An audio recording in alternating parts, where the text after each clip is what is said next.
This is continuing coverage of United States versus Sean Diddy Combs from the Hidden Killers podcast and True Crime Today. At this point, we need to stop pretending that the term S-trafficking lands the same way for everyone. Because if you say it to a juror, what comes to mind probably looks more like a Taken movie plot or a windowless van than a very real, messy, and psychologically complex version that played out in the federal courtroom where Sean Diddy Combs stood trial. And that, right there, may be the root of the problem. The prosecution told the jury what the law actually says, that trafficking doesn't require chains or cages or foreign passports. All it requires is a commercial sex act obtained through force, fraud, or coercion. That's it. But the jury, they didn't buy it, not according to them, not because they didn't hear it, but because it didn't match their movie in their head. And that disconnect might be the biggest story this case has to offer. So today we're digging into how this verdict happened and why it's not just about evidence, but expectation, why the jury couldn't reconcile a glamorous lifestyle with the idea of victimhood, why Cassie's access to limos, champagne, and the illusion of power may have done more to hurt her credibility than help it, and why the very real trauma she described, including violence, manipulation, and orchestrated sex acts, wasn't enough to break through a deeply held cultural belief. If you weren't literally locked up, you could have walked away.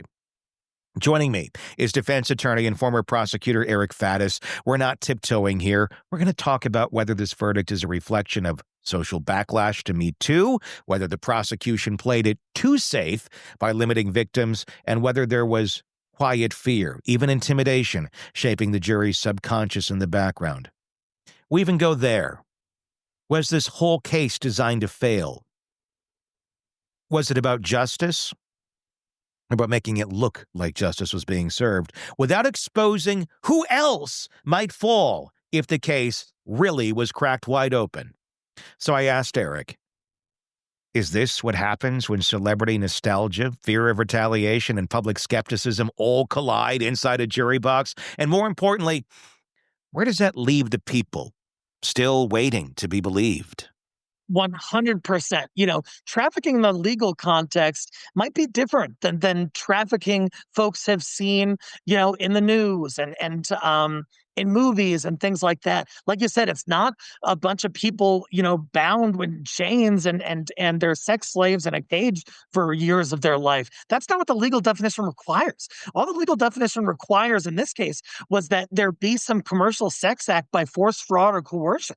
That was enough to prove trafficking. And I just wonder if the jury's preconceived notions about that loaded term, trafficking, were sort of overbore their contemplation of what the actual jury instructions, what the actual law says. And that happens all the time in court. Obviously, to get their point across, they needed to call Cassie. They needed to call some of the Jane Does. They needed to hear what went on and why it was coercive and why it was abuse. But again, juries seem to have, and people in general seem to sometimes have a difficulty understanding what goes from a normal relationship to a controlling relationship to a coercively controlling relationship to an abusive, coercively controlling relationship where you really don't see the way out. I think it's kind of like red or green for a lot of people. Like, well, either you're in it or you're out of it. And that's obviously not all of the case here. Do you think the jury also struggled? And I wonder if there's an element of jealousy in there with some jurors as well of, look, you lived this, like to Cassie, like you lived like a queen on the outside. I'm not speaking emotionally. She lived limos, champagne, millions of dollars. I mean, it was on the surface, it looked like everyone's dream, if you will, if you want celebrity lifestyle and glitz and glamour. But on the inside, obviously, it was horrifically painful, damaging, and traumatic. Was the jury more focused on the physicality of things, of those elements, and then the things that Cassie, in fact, did in terms of going along with some of Diddy's things, planning some of these freak-offs? Were they having a really hard time separating choice versus coercion?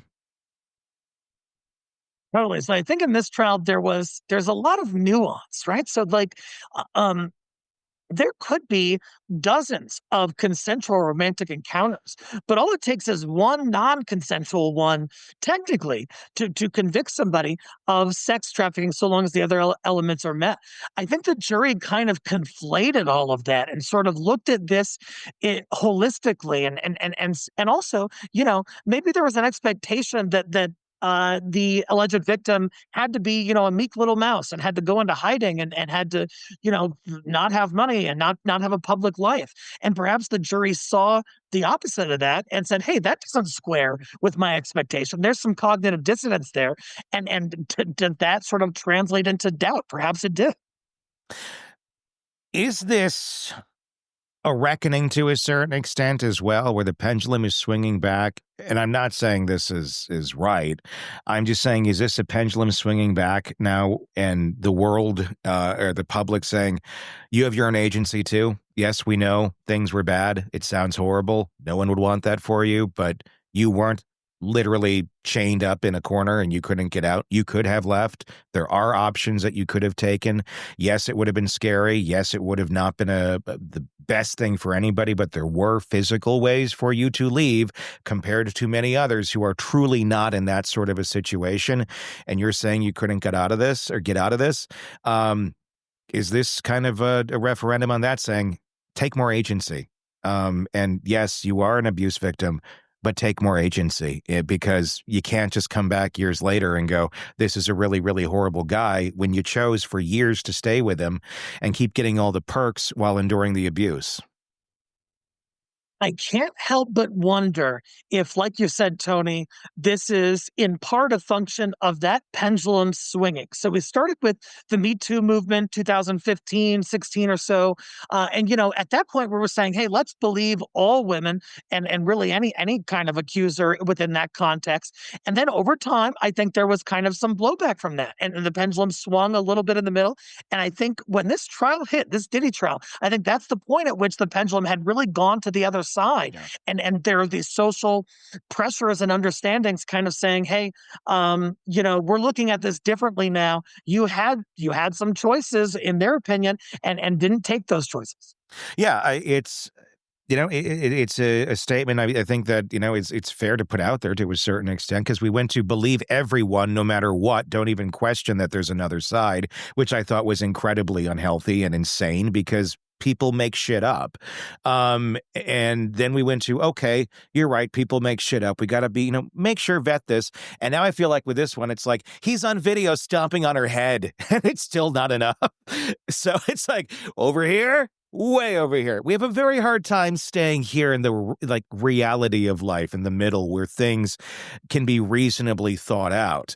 What do you think that the prosecution could have done different, could have done better, if you're reviewing this and saying, okay, you really want a conviction? Here's how you could have had it. Here's how you blew it, in your own opinion. I think the RICO charge was very provable, and I think the jury wanted to hear from the co-conspirators, the other, bad actors involved in that. The prosecution could have called KK, who was the assistant, could have called as a witness D-Rock, who is security, because allegedly those folks had knowledge of the criminal activity in which Diddy and Bad Boy Entertainment were all sort of uh, engaging in a coordinated way. The prosecution didn't do that. On the sex trafficking charges, I think the prosecution could have included several other alleged victims. Can't have too many, or else you're going to have an appellate issue. But if you include, a handful of other ones, that could really bolster this notion that, hey, this wasn't just two sort of one-offs where there were complicated relationships, possibly transactional. This is a pattern among, at least five alleged victims. It can't be the case that all of them are making it up. Why didn't they do that? Why didn't they do exactly what you suggested and call those specific people? Is there any reason? Is there any logical reason why? Anything holding them back? Any legal reason holding them back? You got to be a little bit careful as to how much you pile on as a prosecutor. We saw that in the Harvey Weinstein case, the first round, where I believe they called six alleged victims, and what the appellate court said was that was that the charges were only based on some of the alleged victims, and the other folks, that was uncharged conduct. It became too prejudicial. It created this impression on the jury's mind that he must have done it because he has a propensity to do that. So you got to be careful about that. And I wonder if that was on the prosecutor's minds, and also just the length of the trial itself. It already went for about 2 months, and that was only with two alleged victims. Here's another one for you.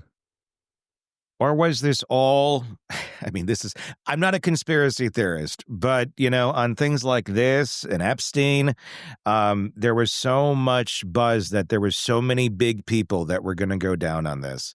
When the government originally brought the charges against Epstein years ago, before last time when he killed himself, allegedly, it was a very light charge. It was a slap on the wrist. And it was just like, there's all this evidence, but we got to make it look like we're doing our job here. So I'm wondering, was this another plan of let's make it look like we're doing our job here? Diddy was a much more large public figure, entrenched in people's normal lives in the lexicon of pop culture. So probably needed to have a little more intention than just, that creepy guy that you guys who are really paying attention know who he is. We got to look like we're doing something. This was Diddy. We got to do a trial. And is going to walk away with a very light sentence. I'm wondering how much of this was for show and really wasn't necessarily to actually get to the end of this, but to show that we got to make it look like it, but we can't go too far because there's certain people that could go down here beyond Diddy. If, just hypothetically, the government had that idea that, hey, if we dive into this too deeply, we're going to expose some folks, and for whatever reason, they didn't want to do that. Then this presentation would make a whole lot of sense. Streamlining it, limiting it to two alleged victims who ultimately testified, and not really referencing any other stars. That there weren't, although the alleged victims in the civil cases have certainly been more vocal about who might be involved. This federal criminal case, we really didn't hear about any other bad actors, although that information exists. And so why didn't we hear about it? That's a very good question. Just like, the Epstein list is gone too. What about one more question on this? If we take the conspiracy angle out of it, do you think fear or even subconscious fear played a role into the verdict? I mean, with the allegations that were out there of intimidation, surveillance, and violence. I mean, the jury did see what Diddy is capable of doing or has done. He just wasn't being charged for some of it at that point in time. Do you think they're in their mind going retaliation, violence, things like that? What's going to happen when I get out of here, out of this jury box? I mean, people will figure out who you are. And I wonder if that played a role in this. It's an important question. Look, I was just handling a homicide case in Colorado recently. My client, who was completely not guilty and was found not guilty, he was a preschool director. He was a rec center manager. He was part of this dad's group. And even then, the potential jurors, when we were asking him about being on the jury, said, hey, I'm worried if I decide a certain way, I could receive some kind of retaliation. I'm worried that this person can hurt me. And so, that's a preschool director. When we're talking about Diddy, who is on video, beating the heck out of a woman, understandably, those considerations could have been in the minds of the jurors. Does this discourage any more Diddy accusers from coming forward?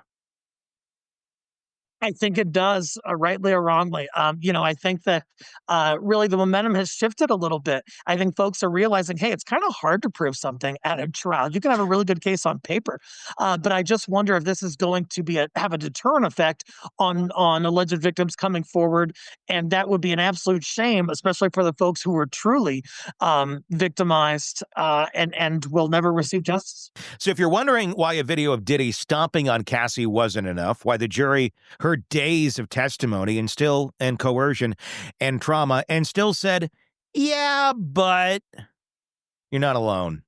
Because the verdict didn't just expose holes in the case. It exposed holes in how we think about abuse, consent, and power, especially when the abuser's face is your favorite 90s mixtape.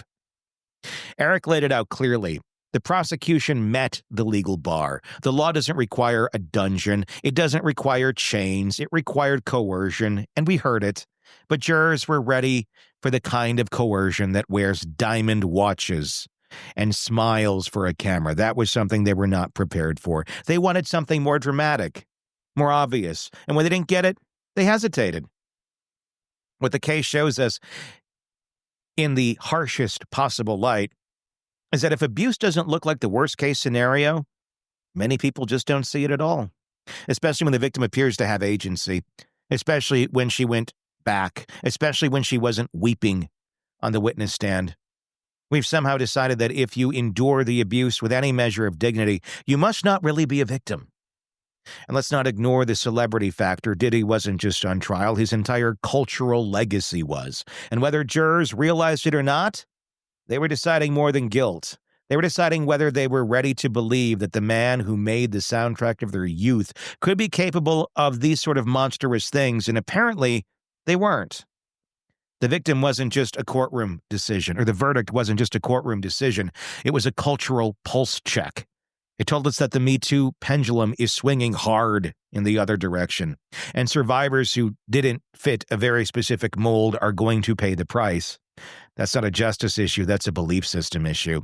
And if prosecutors and jurors alike can't see past the surface, can't accept that abuse can happen in mansions and private jets just as easily as in basements and alleyways, then justice will always come with an asterisk.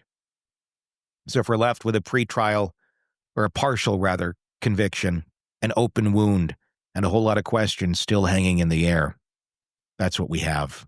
This case isn't over, but the reckoning, not even close. Tell me your thoughts in the comment section on YouTube. We'd love to hear it. If you're not already on our YouTube page, please go check it out. Search Hidden Killers with Tony Bruschi and join us there so you can join in on all of that. And please do hit subscribe. Also, hit subscribe on the podcast platforms if that's where you're listening to us, or vice versa, or both, even better. And you can listen to us in the car and watch us when you can on your phone, or your computer, or your TV, whatever. Just hit subscribe in both places if you would. It helps us grow the show, and we do greatly appreciate it so we can keep bringing you all this reporting every single day. Until next time, my name is Tony Bruschi. We will talk again real soon. Craving non-stop true crime updates? Press subscribe now and get the latest cases, analysis, and expert commentary delivered straight to your feed. Only from the Hidden Killers podcast and True Crime Today.